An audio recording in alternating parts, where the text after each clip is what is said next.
Hi, Conference High School counselors and anyone else who might be listening in. I'm so glad that we're all on this team together this year. And as we're getting ready for the conference, we wanted to all together take a closer look at the chapter that we'll be sharing with the students on the weekend of virtual conference. That chapter is 2 Corinthians chapter 5. And today I just want to share a couple quick thoughts about the first 5 verses of 2 Corinthians 5. In contrasting the present physical flesh body that we have now with the physical yet spiritual heavenly body that is to come, that will be given to us by God one day, Paul talks about this inner groaning that we have, a burden that we feel.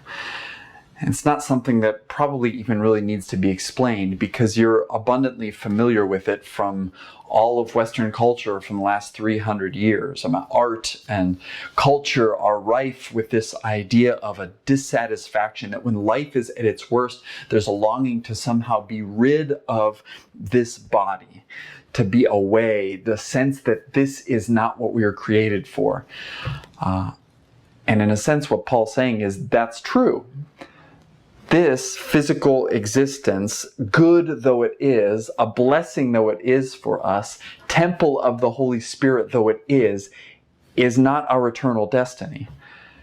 Now, the way this expresses itself, even now in our culture, is the sense of ennui or angst, or the emo subculture, goth culture, this sense of embracing the darkness and the idea that it would be better to be gone from this body.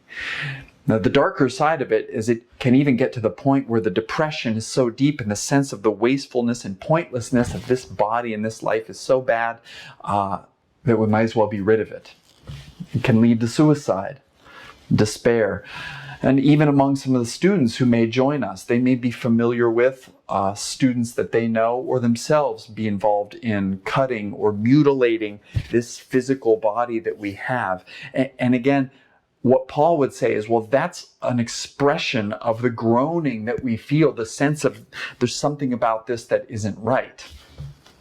But for Paul, committing suicide or dying or doing something to speed up the process of getting out of this body is not the point. There is much to do, and he will talk in future verses about the ministry that we as followers of Jesus have been given. But in the meantime, he points our attention to the Spirit that has been given to us as a deposit, which is to say, the Spirit that becomes alive in us when we are born again. Our spirit come alive through God's Spirit in us. That Spirit reminds us in those darkest times when we feel we just want to be out of this life, out of this body, we want to be gone. It's almost like an ephemeral tap on our shoulder reminding us there is a better thing to come. Don't lose hope.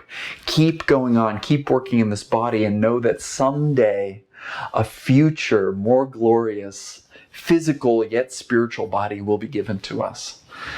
The importance of understanding these 5 verses is it grounds us in the here and now and reminds us that no matter how hard things get, there is this glorious destiny for which we were created. And the Spirit in us is like a placeholder for that. And there are many challenges to come, which he will talk about. And in many ways, the Christian life certainly is not always easy, and in many ways, the more you embrace it, the more difficulties will arise. But we don't give up hope, because the groaning that we feel now when life gets hard is just a reminder for us that there is something greater, but we have to wait for it.